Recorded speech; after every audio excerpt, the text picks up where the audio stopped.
I would like to welcome Kate Sawyer online. Would you like to put your question? Thank you. The Council's local SEND reform plan places strong emphasis on early identification, expert support and improving outcomes for children with SEND. Given the widely recognised lessons arising from the failures of the Tavistock Gender Identity Development Service, particularly regarding the vulnerability of autistic children experiencing gender-related distress, can the Council explain how those lessons have informed the development of its SEND reform plan, including workforce training and the experts at hand model? Thank you. Councillor Daniel, would you like to respond? Thank you. Thank you so much for asking that question, but I would just point out that the CAS review was a review of specific health services and health interventions which were designed specifically around trans and non-binary children.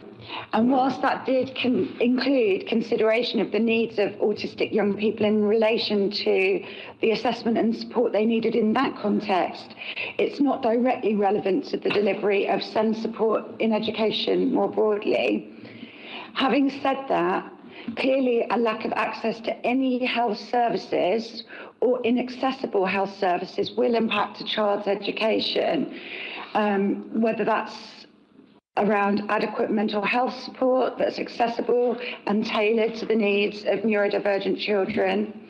Dentistry is a huge challenge for many neurodivergent children, and that again can impact on attendance and ability to focus in education. And where relevant, of course, gender identity support as well. We will always raise those challenges and any barriers that we observe that are impacting anyone's education, but particularly SEND education, with health partners. Another theme that we considered in the strategy, which does have some overlap with that report, is the consideration of the experiences of autistic girls in particular, who have seen their access needs and access to services overlooked historically due to their presentation. And we still, as a society, but also as a council and councils around the country, I would say, all sorts of public services are catching up on that understanding of the female autistic experience.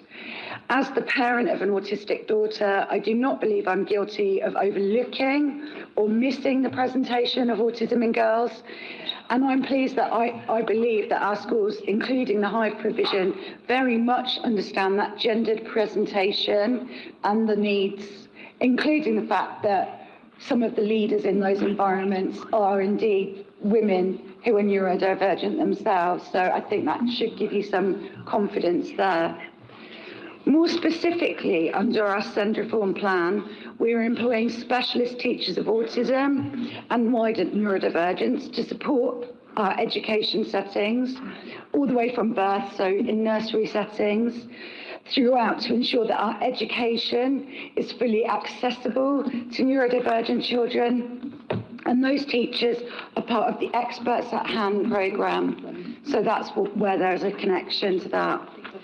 We expect our schools to take a holistic approach to children, and whether they have a SEND need or not, to work as appropriate to ensure that young people who are trans or think they may be trans are able to access their full education safely and happily, as we would expect for all children, and for specific accommodations to be considered on a case-by-case basis, balancing a number of considerations.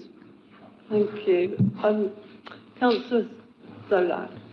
Yes, I'm just conscious that the time has gone down and we have further people waiting to ask questions, so I'd like to propose to suspend standing orders to complete the public questions. Thank you. Do we have a seconder? Yeah. Thank you. As all agreed, would you like? Have you got a supplementary question? I do. Thank you. Thank you. Thank you. Many of the children affected by the well-being failures were autistic or otherwise vulnerable. The SEND reform plan places great emphasis on partnership with families and earlier identification. What has changed within the council to ensure that when parents raise safeguarding concerns about vulnerable children, those concerns are treated with professional curiosity as potential evidence requiring exploration rather than being dismissed before they have been properly examined? Council did not run the Wellbe TN service, nor do I see that as in any way relevant to our Send Reform Plan, which is what this question is about. However, I am confident in our safeguarding governance, complaints procedures, and the external validation of our procedures. So I hope that answers the question, even though it wasn't connected to the Send Reform Plan. I would like to thank you for your question today and for joining the meeting.